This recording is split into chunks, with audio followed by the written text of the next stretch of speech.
ಹಾಗೆಯೇ ಉತ್ತರ ಕನ್ನಡ ಜಿಲ್ಲೆಯ ಪ್ರವಾಸಿ ಸ್ಥಳಗಳನ್ನು ಮೇಲ್ದರ್ಜೆಗೇರಿಸಲು ಮತ್ತು ಪ್ರವಾಸಿಗರನ್ನ ಹೆಚ್ಚೆಚ್ಚು ಆಕರ್ಷಿಸಲು ಕೇಂದ್ರ ಪ್ರವಾಸೋದ್ಯಮ ಸಚಿವಾಲಯದಿಂದ ದೇಖೋ ಅಪ್ನಾ ದೇಶ್ ಪೀಪಲ್ಸ್ ಚಾಯ್ಸ್ 2024 ವೋಟಿಂಗ್ ಕಾರ್ಯಕ್ರಮವನ್ನು ಪ್ರಾರಂಭಿಸಲಾಗಿದೆ ಎಂದು ಉತ್ತರ ಕನ್ನಡ ಜಿಲ್ಲಾ ಪ್ರವಾಸೋದ್ಯಮ ಇಲಾಖೆಯ ಉಪನಿರ್ದೇಶಕ ಜಯಂತ್ ತಿಳಿಸಿದ್ದಾರೆ.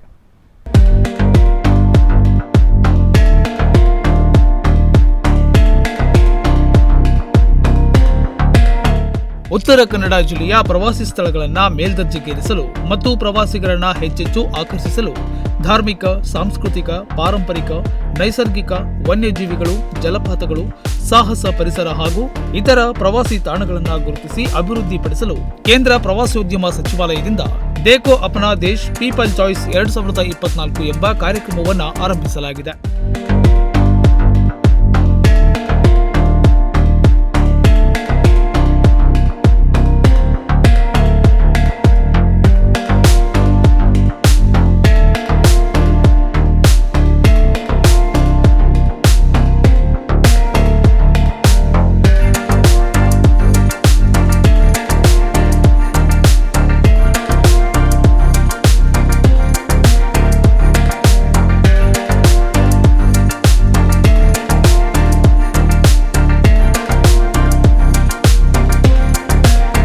ಈ ವೇಳೆ ಪ್ರವಾಸೋದ್ಯಮ ಇಲಾಖೆಯ ಉಪನಿರ್ದೇಶಕ ಜಯಂತ್ ನುಡಿಸಿರಿ ವಾಹಿನಿಯೊಂದಿಗೆ ಮಾತನಾಡಿ, ಉತ್ತರ ಕನ್ನಡ ಜಿಲ್ಲೆಯ ಪ್ರವಾಸಿ ತಾಣಗಳನ್ನು ಮೇಲ್ದರ್ಜೆಗೇರಿಸಲು ಕೇಂದ್ರ ಪ್ರವಾಸೋದ್ಯಮ ಸಚಿವಾಲಯದಿಂದ ಈ ಕಾರ್ಯಕ್ರಮವನ್ನು ಆರಂಭಿಸಿದ್ದು, ನಮ್ಮ ಜಿಲ್ಲೆ ಪ್ರವಾಸಿ ಸ್ಥಳಗಳಿಗೆ ಹೆಸರುವಾಸಿಯಾಗಿದೆ.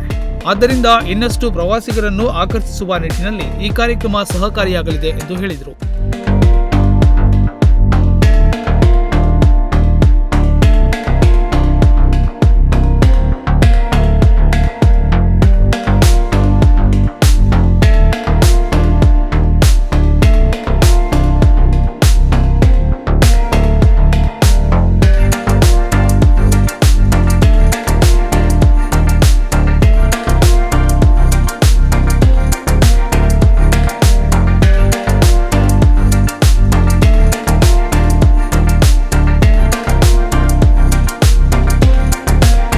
ಈ ಕಾರ್ಯಕ್ರಮದ ಮೂಲ ಉದ್ದೇಶ ಜಿಲ್ಲೆಯ ಪ್ರವಾಸಿ ತಾಣಗಳಲ್ಲಿ ಮೂಲ ಸೌಕರ್ಯಗಳನ್ನು ಒದಗಿಸುವುದು. ಆದ್ದರಿಂದ ನೀವು ಭೇಟಿ ಮಾಡಿದ ಯಾವುದಾದರೂ 3 ಪ್ರವಾಸಿ ತಾಣಗಳ ಫೋಟೋಗಳನ್ನು ಆಯ್ಕೆ ಮಾಡಿಕೊಂಡು ವೋಟ್ ಮಾಡಬೇಕು. ಯಾವ ಪ್ರವಾಸಿ ಸ್ಥಳಕ್ಕೆ ಹೆಚ್ಚಿನ ವೋಟ್ ಬರುತ್ತೋ ಆ ಸ್ಥಳಕ್ಕೆ ಸರ್ಕಾರದಿಂದ ಮೂಲಭೂತ ಸೌಕರ್ಯಗಳನ್ನು ಒದಗಿಸಿ ವಿಶ್ವ ಮೇಲ್ದರ್ಜೆಗೇರಿಸಲು ಅನುಕೂಲವಾಗುತ್ತದೆ.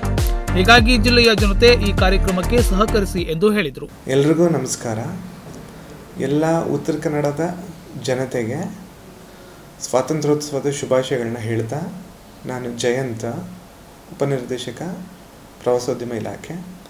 ನಿಮಗೆಲ್ಲ ನಾನು ಒಂದು ಮನವಿ ಮಾಡ್ಕೊತಾ ಇದ್ದೀನಿ. ಈಗ ಕೇಂದ್ರ ಸರ್ಕಾರದವರು ಒಂದು ವೋಟಿಂಗ್ ಕಾರ್ಯಕ್ರಮನ ತಂದಿದ್ದಾರೆ. ಈ ವೋಟಿಂಗ್ ಕಾರ್ಯಕ್ರಮದ ವಿಶೇಷತೆ ಏನು ಅಂತ ಹೇಳಿದ್ರೆ, ನಿಮ್ಗೆ ಆಲ್ರೆಡಿ ತಿಳಿದಿರುವಂತೆ ನಮ್ಮ ಉತ್ತರ ಕನ್ನಡ ಜಿಲ್ಲೆ ಪ್ರವಾಸೋದ್ಯಮ ಮತ್ತು ಪ್ರವಾಸಿ ಸ್ಥಳಗಳಿಗೆ ಪ್ರಸಿದ್ಧಿಯನ್ನು ಹೊಂದಿದೆ. ಬಟ್ ಎಲ್ಲರಿಗೂ ಒಂದು ಡೌಟ್ ಇರುತ್ತೆ. ಸೊ ಇಲ್ಲಿ ಎಲ್ಲ ಪ್ರವಾಸಿ ಸ್ಥಳಗಳಿದೆ, ಇಲ್ಲೆಲ್ಲ ಮೂಲಭೂತ ಸೌಕರ್ಯಗಳು ಎಲ್ಲ ಪ್ರಾಪರ್ ಆಗಿಲ್ಲ. ಈ ಥರದ್ದೆಲ್ಲ ಇರಬೇಕಾದ್ರೆ ಆ ಮೂಲಭೂತ ಸೌಕರ್ಯಗಳನ್ನು ಒದಗಿಸಲು ಮತ್ತು ಎಲ್ಲ ಪ್ರವಾಸಿ ಸ್ಥಳಗಳನ್ನು ವಿಶ್ವ ದರ್ಜೆಗೆ ಏರಿಸಲು ದಯವಿಟ್ಟು ಎಲ್ಲರೂ ದೇಖೋ ಅಪ್ನಾ ದೇಶ್ ಪೀಪಲ್ ಚಾಯ್ಸ್ 2024 ಅದಕ್ಕೆ ನೀವು ಎಲ್ಲ ಸ್ಥಳಗಳನ್ನ ಆಯ್ಕೆ ಮಾಡಿಕೊಂಡು 3 ಸ್ಥಳಗಳನ್ನ ಆಯ್ಕೆ ಮಾಡಿಕೊಂಡು ವೋಟ್ ಮಾಡಿದಲ್ಲಿ ಯಾವ ಸ್ಥಳಗಳಿಗೆ ಹೆಚ್ಚೆಚ್ಚು ವೋಟ್ ಬೀಳುತ್ತದೋ ಆ ಸ್ಥಳಗಳಿಗೆ ಹೆಚ್ಚಿನ ಅನುದಾನ ಬಂದು ಅಲ್ಲಿ ಮೂಲಭೂತ ಸೌಕರ್ಯಗಳನ್ನು ನಾವು ಒದಗಿಸಿ ಜೊತೆಗೆ ಅದನ್ನು ವಿಶ್ವ ದರ್ಜೆಗೆ ಏರಿಸೋಕ್ಕೆ ನಮಗೆ ಅನುಕೂಲ ಆಗುತ್ತೆ ಅಂತ ಅಂದ್ಬಿಟ್ಟು ಎಲ್ಲರಿಗೂ ದಯವಿಟ್ಟು ವೋಟ್ ಮಾಡಿ ಅಂತ ನಿಮಗೆ ಮನವಿ ಮಾಡ್ಕೊತಾ ಇದ್ದೀನಿ. ಉತ್ತರ ಕನ್ನಡ ಜಿಲ್ಲೆಯ ಪ್ರವಾಸಿ ತಾಣಗಳನ್ನು ಆಯ್ಕೆಗೊಳಿಸಲು ಈ ಕೆಳಗಿನ ಲಿಂಕ್ನಲ್ಲಿ ನೀವು ಪ್ರವಾಸಿ ತಾಣಗಳನ್ನು ಆಯ್ಕೆ ಮಾಡಿ ವೋಟಿಂಗ್ ಮಾಡಬಹುದಾಗಿದೆ ಎಂದು ಹೇಳಿದರು. ರಾಮಕೃಷ್ಣ ಜೊತೆಗೆ ವೀರೇಶ್, ನುಡಿಸಿರಿ ನ್ಯೂಸ್, ಹೊನ್ನಾವರ.